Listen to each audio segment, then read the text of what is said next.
nditsanangurira nditsenura zvose zvakaitika zvaziita kuti munge dare rino todzorera kwamuri.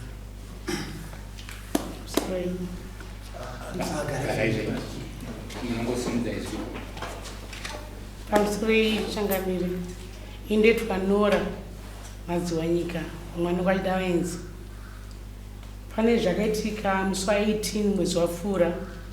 Hanzvadzi yangu Tinashe nemunini wangu Memory vakauya kumusha, vakauya kuzira zvakaita, vakaenda kuguva kwababa vachitwa kuisa maruva. Vakazoonekwa vatora ivhu, Memory achitora ivhu mumunda.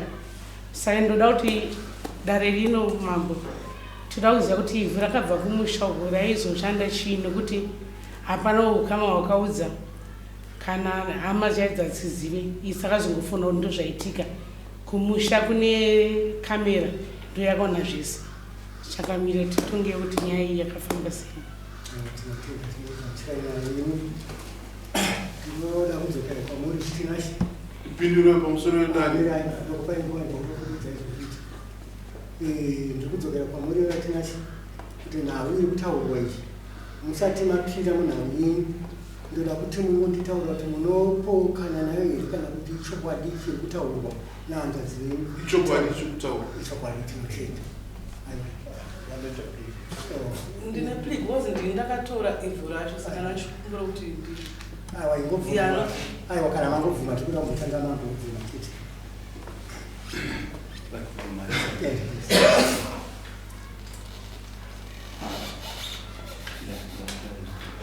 Aiwa tinotenda nokubvuma kwenyu kwamaita. Ndakuchikumbirawo imimi munogona kuve nezvikonzerowo zvenyu zvinove zvikonzero zvisingazivikanwa nehama zvamakaita kuti mutore ivhu iroro kuti muchitsanangurirawo dare rino kuti takatora nechikonzero chinoti tadzorera pamwe. Nditanga ini pamusoro wendani. Nguva yakapfuura mumashure uko iyo hanzvadzi yangu yatibinga kana yainetsana nababa wangu. Saka pane kuzotora ivhu kwatakaitawo hanzvadzi yangu iri apa ane n'anga dzake dzakandifonera dzichiti unofanira kuzviprotecta because hanzvadzi yako iyi inonosimudza mhepo kubva kumakuva. Saka inini nekurotawo kwandinenge ndichiita nezvandoe ndichiona ndakangoona zvakakodzera kutora ivhu ino rinorishandisa because ndo pamusha pangu ndo pane dzinza rangu. Kana ndichikwanisa kunamata ndonamata ndichikumbira vedzinza kuti vandiprotecta vandibvumbanire pane vanhu vanobata-bata mumusha because mumusha umune vanhu vanobata-bata. Saka ivhu hongu ndine ndakatora but hanzvadzi yangu anoziva kuti tikuendesana kumakoti neupfumi hwababa hwangu. Baba vangu akasiya upfumi hwakawanda karwe. Hanzvadzi yangu akutiendesa kumakoti isusu kuti isusu hatifanira kuwana upfumi, iye ndaatifanira kuwana. Asi uyo andakaroorwa kauya asi mumusha umu ndimachidavaenza musima Madziwa nyika kaumu. Uku ndiva kwachidavaenza ndokwatinotongawo isusu varume. Hatingatongwe nevadzimai ka. Mudzimai akwanisa kuuya kwandiri otitonga pamusha pangu. Ipo pamusha ipapo ndikada unotora rori yeivhu nhasi hapana anondimisa because pamusha pangu. Ndapedza wedai. Tinokumbira kuti nditauro. Alright, inini ndoda kutaurawo ndakatarisana nesection 60 yeConstitution of Zimbabwe inondipa kodzero yekuita chitendero chandinoda ndinopinda kumasoro. Saka kana ndakanzi unotora ivhu rekumusha kwako ogeza naro kunamati ogeza naro ndatadza because section 60 inotaura kuti une kodzero iyoyo yekupractice religion yako pa60A.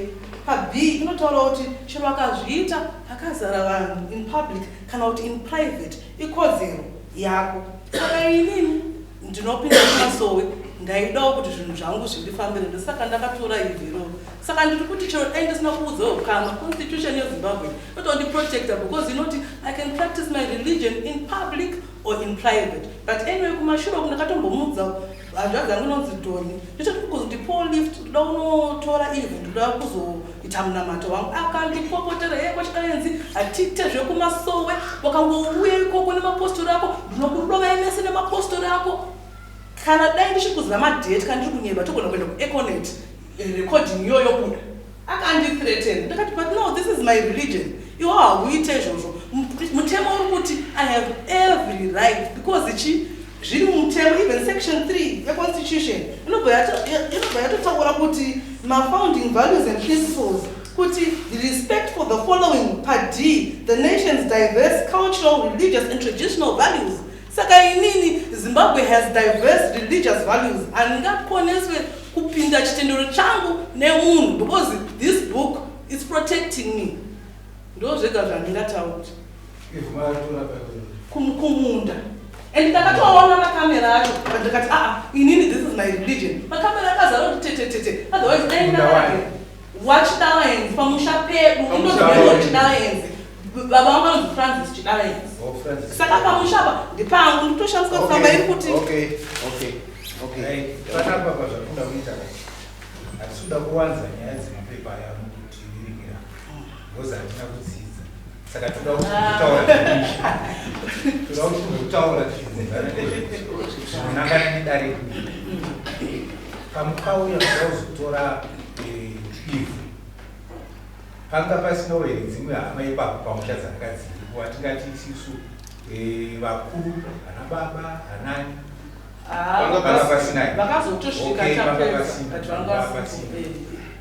ndere pabhuwa here kumunda kana kamera yacho inotoratidza kuti kumunda and plus ndakati handingatotore baza kudai paground kumunda kwakatofushunura ndangonotora ivhu rangu ipapo because kwakagredwa.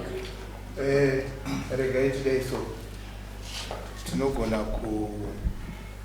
kuningirikira taura nyaya yezvinhu zvatisiri kuona mune makadownloada zvinhu zvacho zvinooneka here tingoona 2 kana 3 zvamunotiratidza kuti motibatsiri ndiani wamutaura Toni wacho ngauya uyai apa murewa vanhu vomusha uno masabhuku iwaya yemusha uno wachinyemba regai tikutaurire musha wenyu wokwachinyemba kukura kwavo ndiri kuona vazhinji ana soro china vacho nokuti musha uyu musha waJulius Chidawenzi ndizvo isi tiri kuda vandingina vaJulius vasumuke vari pana vasumuke muone kuti vandingina vaJulius vari pano vangani so far muri kuona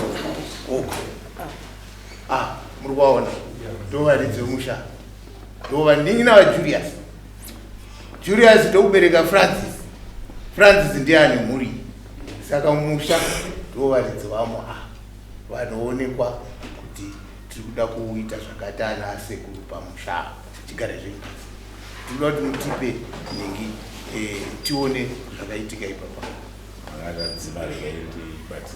ibatidzei zvenyu tinoda kuti tione vanoona tione kuti zvii zvatiri kutaura tifambe nedare tichionesana kuti zvakamira sei.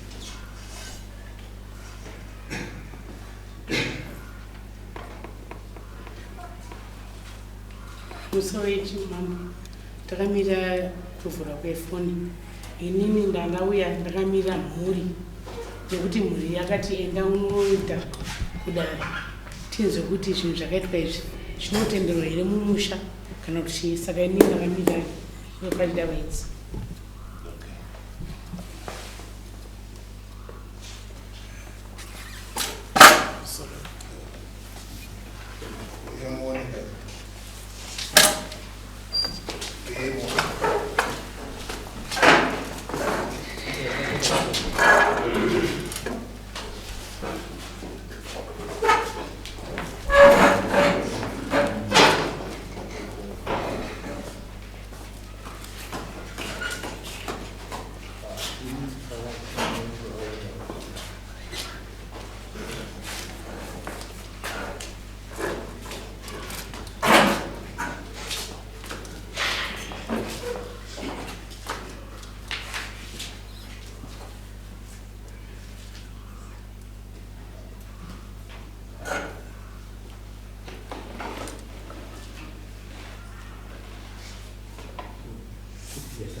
Regai titaure titi matare dai matare echivanhu tinotonga nyaya dziri maringe nechivanhu. Saka isusu kana tichitarisa tinenge tichiziva kuti mushaona naababa, tinoziva isusu kuti mushaona naababa. Saka isusu chokutanga tinoda kusheedza baba vatinoti ivo ndivo muning'ina womumba machidavenzi auye pano atipewo mashoko ekuti zvichida une ruzivo nezvakaitwa izvi kana kuti hauna ruzivo utitaurire va1000 uyai mutitaurire sepera hapo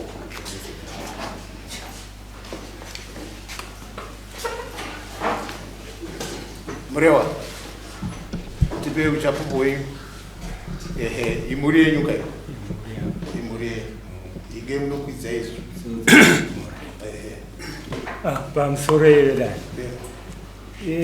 musha inini ndinakasiwa pamusha ndindotarisa mhuri yese iyoyi saka kuuya kwavakaita vazungura ava ina handisipo vakauya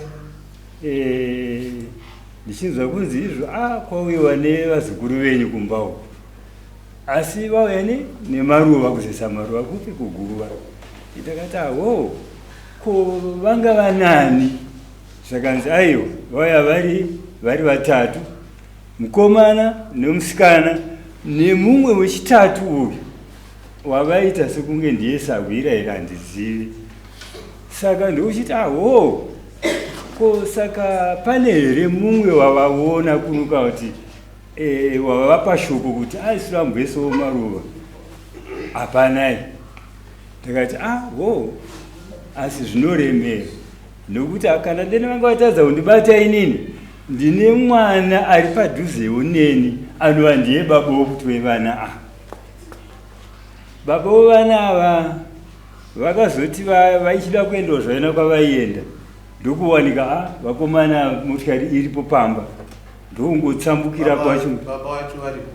Varipo. Vanogona kuzotaura vaveka handiti asi isi kuda kuti mutitaura kuti mune ruzivo here nezvakaitika izvo kana kuti hamuna ruzivo? Inini handina ruzivo nezvakaitika izvo. Takuchikumbira baba vanoitwa baba nevana ava ndasekuru hatiti takuda baba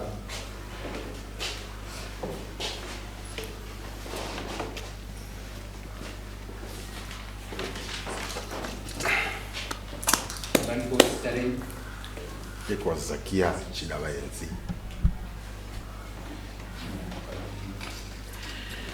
Pamusoro vedare inini ndini baba ovakomana nevasikana. Zvakaitika ndozvekuti vakauya pamusha. Inini handina kuziva kuti vauya. Ndatobudawo ndiri kuendawo kuchipatara ndopandikaona pane motikari. Ndaona kudaro handina kubvunza. Vakomana vanosenza ipapo ndokubva vanditaura akati sekuru pauya vanhu vati hatidini hativazivi. Ndikati zvakanaka regedzai zvikanzi pindai ndikati regedzai ndipinde. Shuwa ndakasvika vana varimo. Uyu mwana ainge asikanatsondiziva, musikana womudiki ainge asikandizive, wauya nawo ngasikanatsondiziva.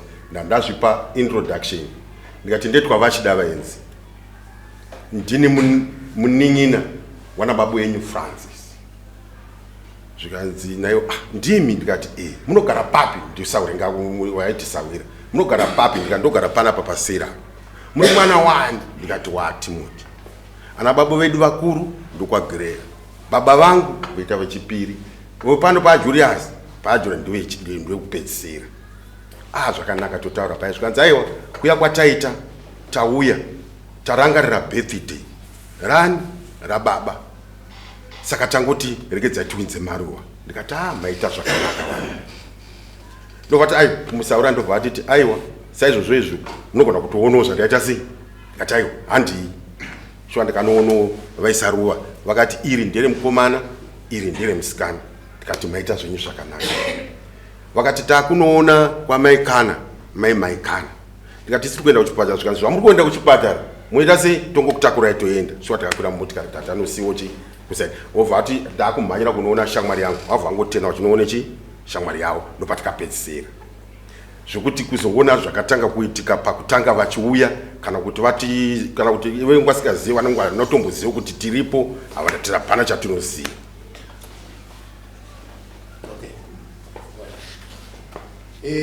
Regai titaure ndichiti nhau iripo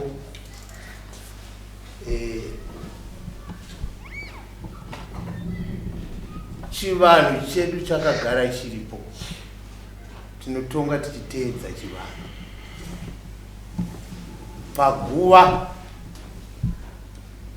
Paguva hapasvikiwe baba vasingazivi, baba womunhu vasingazivi.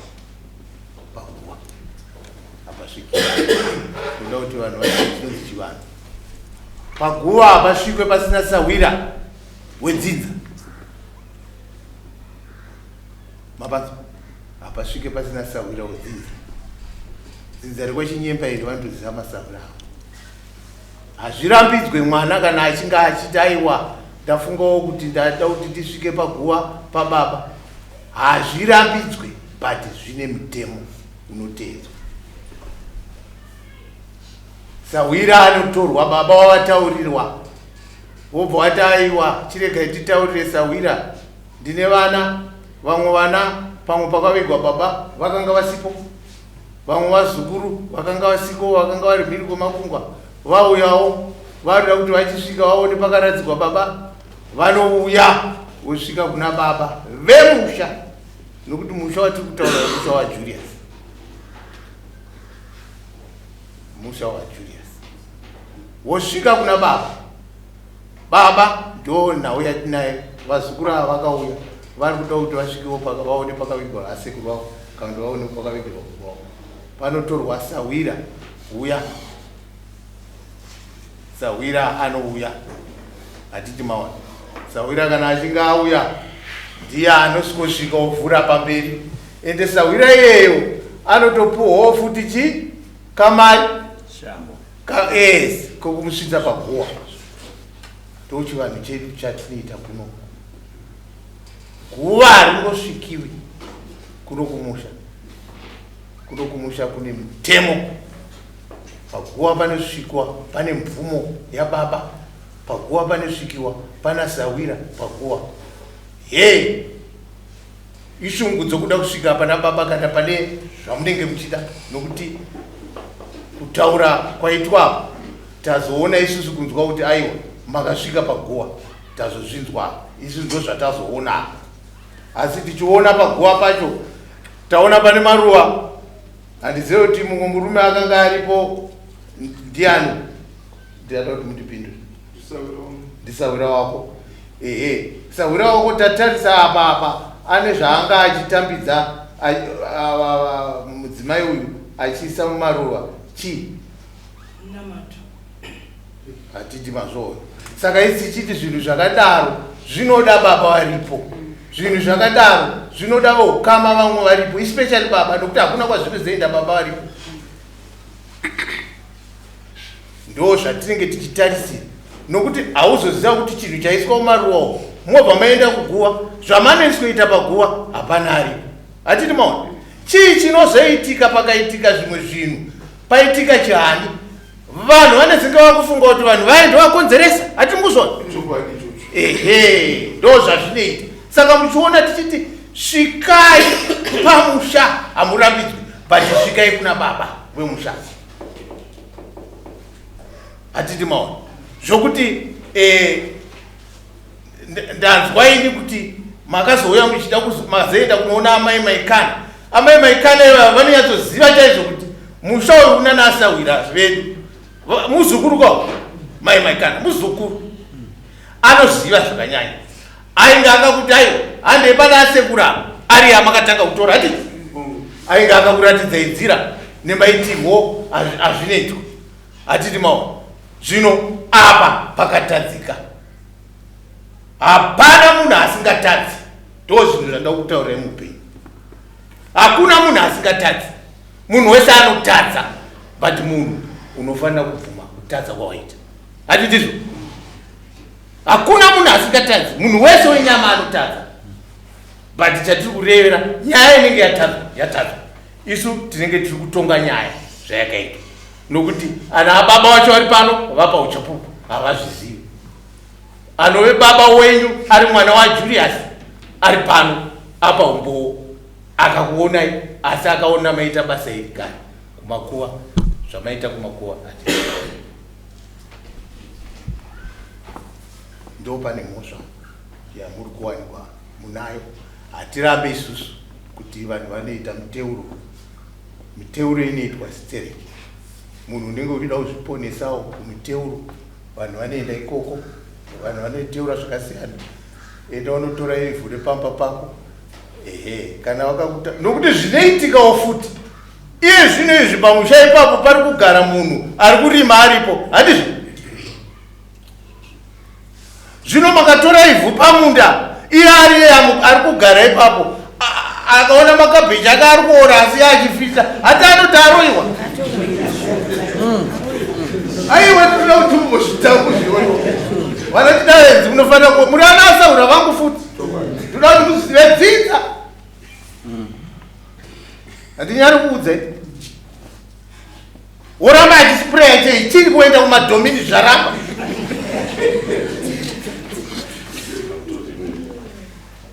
Hatiti mazvo. Mhosva dzinoparwa munhu usingazivi asi inenge iri mhosva. Zvino vepasi mudunhu rimwe rekwanyashu vanenge vachizviona kuti apo pane mhosva, apo paita mhosva. Hatina kuva rinokwirwa mudunhu muno isu tisingazivi mhosva. Mhosva iyoyo imhosva inoparwa nemunhu nokusaziva. Saka ndo pamuri kuwanika mune mhosva murewa. Hamusirimbi matanga kuwanikwa nemhosva. Isusu mune mataka yenyu izvo zvitozviziva. Mamwe mataka yenyu anotogadziswa nesvanasa kuti hamunawo yenyu, but isusu tinenge tichiti tinadzoka izvo dzimwe dzinouya dzanapfugari avo. Hatiti vanhu vanga vane zvinhu zvavo, asi nhau dzakazopedzera zvinhu aiwa zvokumusha ndezvamambo vakauyawo kwatiri. Ndo dzatinotonga idzi. Hadzitongwe idzo dzenyu idzo ndo dzine maconstitution amuri kutaurayo of Zimbabwe kumacriminal court. Zvino kuno matongero edu nemitemo yedu yechivanhu haimo. Asi zvatiri kurevera ndezvokuti hatisi kuti iye zvino izvi chinoitika ndechekuti tinototi paitwa tinotati makuna-kuna. Anonzi makuna-kuna haatongwe necriminal court ndechivanhu. Kunokaramata guva pasina mvumo yababa naasawiri ato makuna-kuna anenge atoitwa iwayo. Ndo zviri pamhosva yavari kuwanikwa vanayo. Saka isusu nhau iyi inhau zvakare yokuti ivo vababa hati vaendere pamberi imhuri yavo. Ndo vandakuda kuti vachiuya vababa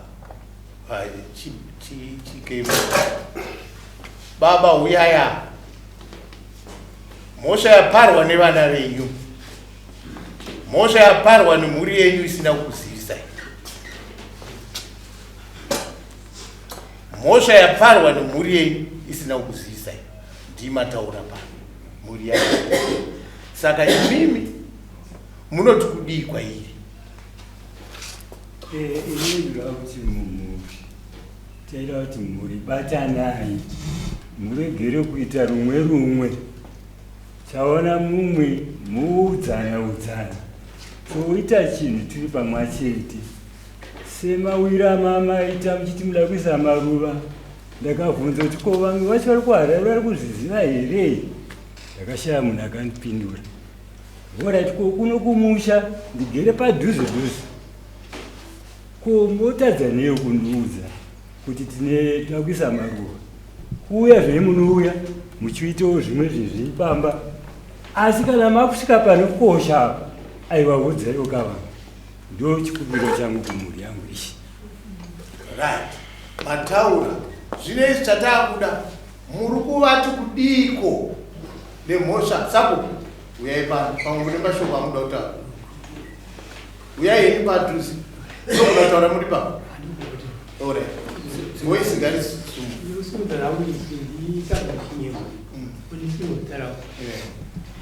nawe iripo ndekuti hatina kuziva ataura kuti tikodywana masuwe zvakanaka kuti chivanhu tonadywana masuwe chivanhu inototapakana todywana masuwe ngochena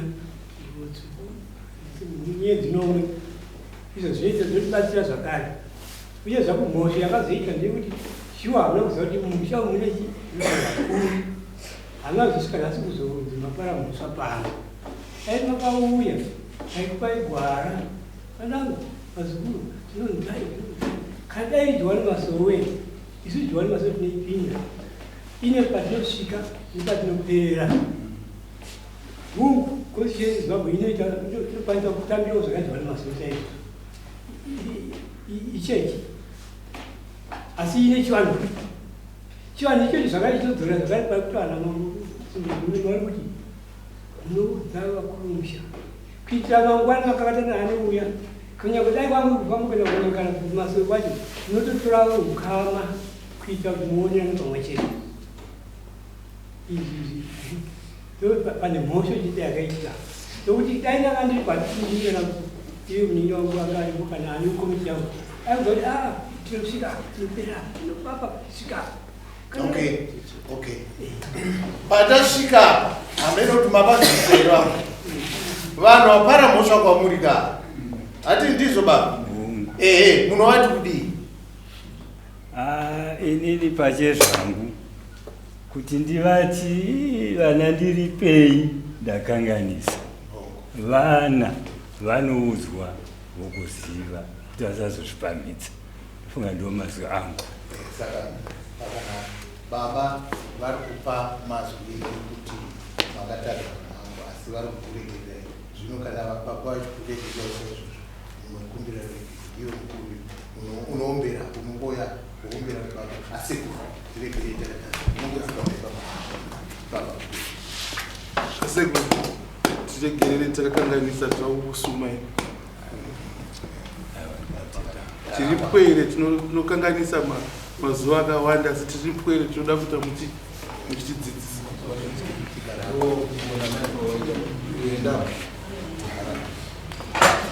asekuru tiregerewo takakanganisa.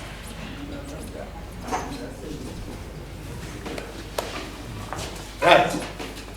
Kwasara mhosva yanyachu yangu yokukwira guva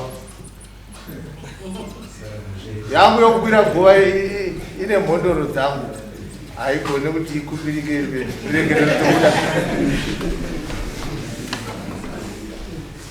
iyo munotobvisa mombe nembudzi $350 plus $35. How much is that?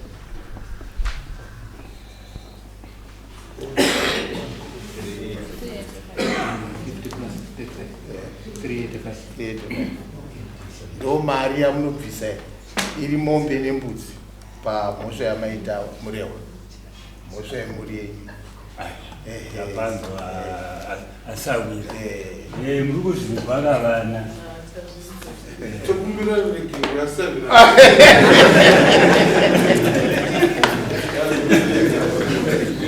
rakaitika irori riri kuzikanwa nevari pasi saka tinenge tichida kuti tibva tazotaurira vari pasi nokuti mhosva dzakadai dzinoparwa tinenge tichiti vanhu vazive kuti hazviitwe asi kuitira mangwana vanhu vanoziva hamusi mega imhosva dzinoparwa nevanhu vese.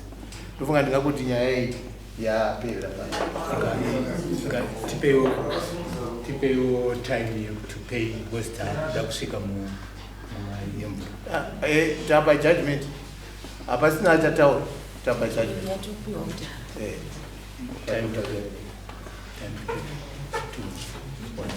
tokupai 2 months. 2 months kusvika December. Tinotoita inotoitwa chirango mvura isati yanaya because zvinoda kuitwa mvura isati yanaya, saka tiri kuti zvito ziti tamuna August, September. Saka isusu tiri kuti pa 2 months ipapa tinenge takutoningira because October inenge yakuuya mvura, saka ndo zvatinoitira murevo. Saka tinoitira kusvika tongokupai 2 months, August, September ndo mazuva ato. Ukama haufudzike, ukama hwanyachuru nachidavenzi namaziofa nagadanga.